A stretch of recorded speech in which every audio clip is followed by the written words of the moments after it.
Hello मित्रांनो, या व्हिडिओमध्ये मी तुम्हाला एक स्विंग ट्रेंड सांगणार आहे आणि त्याचप्रमाणे दोन ETF सांगणार आहे. ते ETF एक लॉंग टर्मसाठी असणार.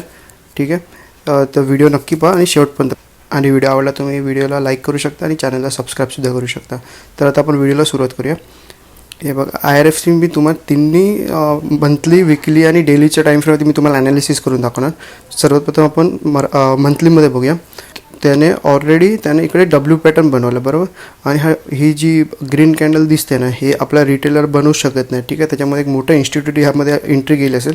त्याच्यानंतर समजा त्याने एक ग्रीन मोठी कॅन्डल बनवली, त्याच्यानंतर त्याने 2 महिने मार्केट हे साईडवेज नेलं. ठीक आहे, आणि अगर त्यांना आता हा वाला हाय ब्रेक करतो आहे ना, ज्या ह्या मोठ्या कॅन्डलचा जो पण हाय आहे, ठीक आहे, तो हाय ब्रेक केला ना, तर मार्केट कमीत कमी ना तुम्ही इथून ते इथपर्यंत कॅल्क्युलेट कराल. मी तुम्हाला दाखवतो कॅल्क्युलेट करून.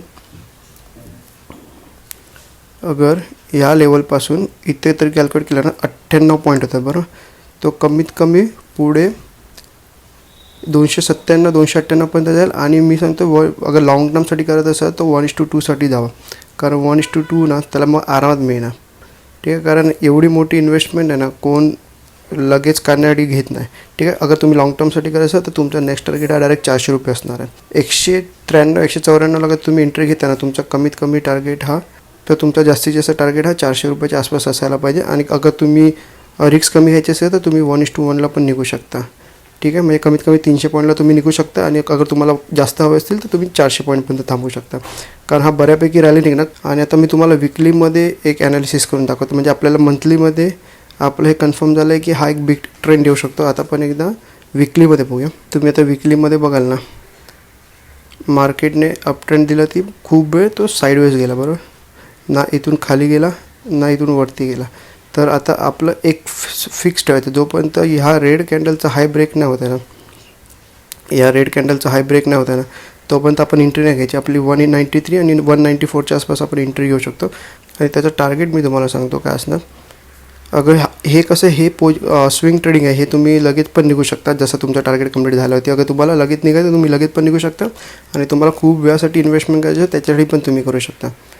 आता इथे आपण एंट्री मिळाली ना, तर त्याचा टार्गेट तुम्हाला सांगतं, इथून जेवढं ही जी व्हॅल्यू आहे ना, त्याचीच वरती व्हॅल्यू करायची.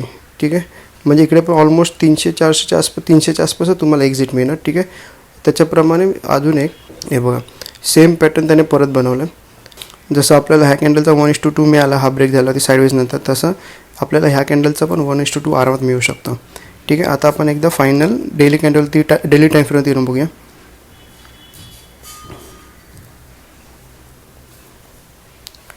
डेली टाईम फ्रेमवरती बघा, कप अँड होल्डर पॅटर्न त्याने ऑलरेडी बनवला. का तुम्हाला नेकेड आय दिसत असेल तर तुम्हाला कळेल, बरं. मार्केट 193च्या इथे आलं, ते एक रेजिस्टन्स फेस करा, तिथून मार्केट खाली आलं आणि परत त्याच रेजिस्टन्सला फेस करून तो परत खाली येतो. ठीक आहे, अगर आता परत हा इकडे ह्या रेजिस्टन्सला अगर 193 194चा लेवल ब्रेक केला ना, ती मुवमेंट एकदम फास्ट असणार आहे. ठीक आहे, मग तो हळू जाणार नाही. हे आता ब्रेक केला ना ही लेवल, तर ही मुवमेंटम फास्ट असणार आहे. त्याचा टार्गेट जिथून एंट्री आणि त्याचा जो लो आहे ना, त्याचा डबल तुमचं टार्गेट असेल. किंवा अगर तुम्ही 1:1 ठेवू शकता, 1:1.5 ठेवू शकता, किंवा 1:2 ठेवू शकता. अगर तुम्ही स्विंग ट्रेडिंग असं करत असाल तर 1:1.5 किंवा 1:2 आरामात ठेवू शकता. ठीक आहे, तो टार्गेट इझिली कंप्लीट होणार. लॉंग टर्म करत असाल तर तुम्ही 1:1 पण तुम्ही एक्झिट करू शकता. ठीक आहे, कारण अगर तुम्ही तिकडे 177ला घेतला आणि 300च्या आसपास निघाला, तुमचा ऑलमोस्ट जो फंड आहे ना तो डबल झालेला असतो. ठीक आहे, ऑलमोस्ट 2x झाला. 2x म्हणजे 70% 80% तर वाढलेलं असेल. ठीक आहे, आणि आता सध्या हा ट्रेड घेऊन उपयोग नाही, कारण पहिले इलेक्शनचा रिझल्ट होते. इलेक्शनचा रिझल्ट आला तिथे सगळं मॅटर करतं. अगर रिझल्ट पॉझिटिव्ह आला तर तो त्याच दिवशी हाय ब्रेक करेल. ठीक आहे, त्याच्यामुळे फक्त रिझल्टचा वेट करा. आणि मी हा स्वतः ट्रेड घेणार नाही, कारण ह्याच्यामध्ये MTF फक्त 2x मिळतं. अगर मला 5x मिळत असतं ना, अगर माझी नॅममध्ये 5x मला मिळत असतं, मी 500% घेतलं असतं. माझ्या रडारमध्ये फक्त रिलायन्स आणि HDFC ते 2 मी घेणार, कारण त्याच्यामध्ये मला 5x मार्जिन मिळणार आहे. ठीक आहे, यामध्ये फक्त 2x असल्यामुळे मी घेत नाही. 5x असतं तर मी नक्की घेतलं असतं.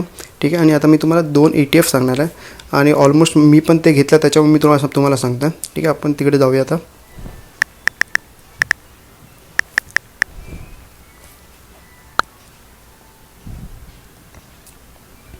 ठीक आहे, अगर तुम्ही इथे फार्माबीज टाईप केलात ना, तर तुम्हाला हा एक चार्ट ओपन होईल. आणि मी स्वतः पण घेतला, मी तुम्हाला दाखवतो पाहिजे असेल तर. अगर तुम्ही इकडे बघाल, मी एकदा रिफ्रेश करतो. माझ्या एंजलच्या ॲपमध्ये मी 11,500ची क्वांटिटी घेतली आणि त्याची आता व्हॅल्यू सध्या 1800च्या आसपास मला प्रॉफिट आहे. ठीक आहे.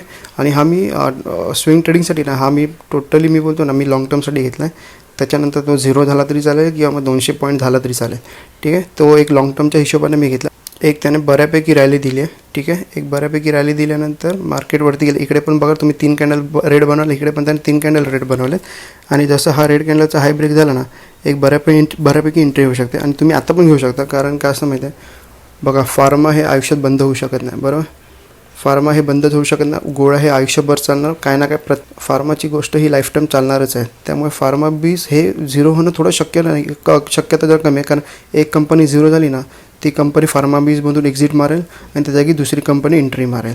ठीक आहे. त्याच्यामुळे ह्यामध्ये आपण इन्व्हेस्टमेंट कशी करू शकतो माहिती आहे, लमसम कनेक्शन. अगर तुम्ही सॅलरी पर्सन असाल किंवा बिझनेसमॅन असाल, अगर तुम्ही 2000 रुपये अगर मंथली इन्व्हेस्ट करत असाल ना, 2000 मंथली इन्व्हेस्ट करत असाल आणि तुम्ही पुढचे 10 वर्ष बघणार पण नाही ना, तर तुमचे 2 लाखाची किती व्हॅल्यू ना तुम्ही इमॅजिन पण नाही करू शकत.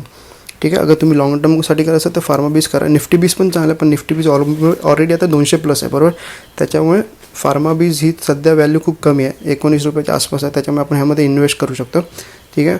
आणि मी माझा दुसरा अकाउंट आहे, त्याच्यामध्ये मी स्टॉक घेतलेला फार्मा बीज आणि एक दुसरं सांगतो अजून एक. अगर तुम्ही IT बीज पण बघत असाल ना, IT बीज अगर तुम्ही टाईप केला तर तुम्हाला लिहून येईल IT बीज. ठीक आहे. आणि अगर तुम्ही IT बीजचा चार्ट ओपन केला तर हा पण आता 34 रुपीजला आहे. बरोबर. जोपर्यंत दुनिया तोपर्यंत टेक्नॉलॉजी असणार. बरोबर. त्याच्यामुळे टेक्नॉलॉजी परत आता सध्या प्रॉब्लेम चालू आहे, पण कधी ना कधी सॉल्व होणार आणि कधी ना कधी वरती जाणारच IT. ठीक आहे. त्याच्यामुळे हा तुम्ही आता स्टॉक घेऊन ठेवलात ना, ETF, तर तुम्हाला पुढचे 10 वर्ष बघायची गरजच नाही. दर महिन्यात 2000 रुपये इन्व्हेस्ट करा आणि तुम्ही बऱ्यापैकी प्रॉफिटेबल होऊ शकतात. काय करायचं माहिती आहे तुम्हाला, हे बघा, तुमच्याकडे 2000 रुपये असतील एक्स्ट्रा टाकायला दर महिन्याला, तर 1000 रुपये फार्मामध्ये टाका आणि 1000 रुपये IT बीजमध्ये टाका. त्याने त्याचा एक हे सांगतो फायदा काय, समजा IT पडली. ठीक आहे. तर आपल्याला ITमध्ये पुढच्या 10 वर्षामध्ये लॉस होईल, पण फार्मा अगर वरती गेला ना, तुमचा हा लॉस तुम्हाला दिसणार पण नाही. कारण तुमचा हा जो प्रॉफिट आहे तो एवढा जास्त प्रॉफिट असेल की तुमच्या लॉसकडे लक्ष पण नाही जाणार. ठीक आहे. त्याच्यामुळे 2 स्टॉक घ्या, 2 ETF घ्या. फार्मा बीज घेऊ शकता आणि IT बीज घेऊ शकता. आणि जेवढी तुम्ही फार्मा बीज अमाऊंट इन्व्हेस्ट करा, एक्झॅक्ट अमाऊंट IT बीजमध्ये इन्व्हेस्ट करा. ठीक आहे. हे काय मी स्वतः पण घेतलं. मी तुम्हाला पाहिजे असेल तर मी माझा दुसरा अकाउंट आहे, त्याच्यात तुम्हाला स्क्रीनवरती दाखवतो मी. त्याच्यामुळे जास्त अमाऊंट नाही टाकले मी, 4000 रुपये टाकले, त्याचे 5 रुपये झाले, पण ते तुम्हाला स्क्रीनवरती दिसतच असेल आता. ओके. त्याच्यामुळे दोघांमध्ये अर्ध्या अमाऊंटमध्ये तुम्ही इन्व्हेस्ट करू शकता. आणि हे लॉंग टर्मसाठी फार्मा बीज आणि IT बीज हे लॉंग टर्मसाठी आहे. इवन तुम्ही निफ्टी बीज पण घेऊ शकता. जशी निफ्टीवरती जाईल तसं निफ्टी बीज पण वरती जाईल. निफ्टी बीजची ऑलरेडी व्हॅल्यू 200+ आहे. ठीक आहे. त्याच्यामुळे मी सध्या त्याच्यामध्ये इन्व्हेस्ट नाही करत आहे, मी IT बीज आणि फार्मा बीजमध्ये करतो आहे. ठीक आहे. आणि अजून काही डाऊट असेल तर कमेंट करा. व्हिडिओ आवडला तर लाईक करा आणि चॅनलला सबस्क्राईबसुद्धा करू शकता. धन्यवाद.